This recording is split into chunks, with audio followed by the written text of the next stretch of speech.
Dans certaines conditions, les grandes bactéries en forme de bâtonnets donnant le charbon se développent en spores pouvant être libérés dans l'air et inhalés.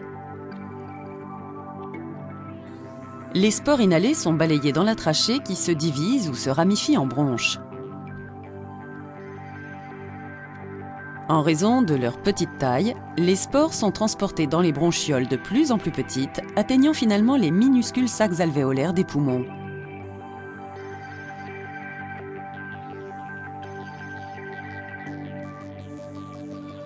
Dans les espaces alvéolaires, les cellules immunitaires appelées macrophages engloutissent les spores et les attaquent avec des enzymes. Bien que certaines spores soient détruites, beaucoup d'autres survivent à l'attaque immunitaire. Les spores survivantes voyagent dans le système lymphatique et s'accumulent dans les ganglions lymphatiques de la poitrine. Après un certain temps, les spores vont germer et croître en bactéries actives du charbon qui se répliquent dans les ganglions lymphatiques. Au fur et à mesure de leur multiplication, les bactéries produisent des toxines nocives entraînant un gonflement et une hémorragie des ganglions lymphatiques. Les toxines se déplacent également dans le sang, donnant rapidement les terribles symptômes du charbon.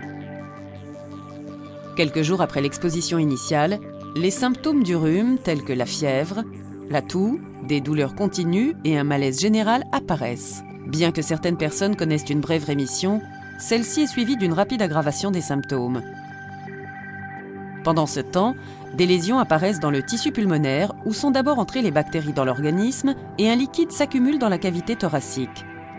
Cela entraîne des saignements, un gonflement et limite la respiration.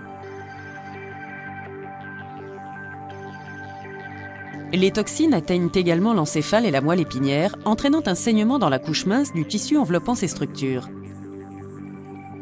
Il en résulte de graves difficultés respiratoires, des hémorragies, un choc et souvent la mort.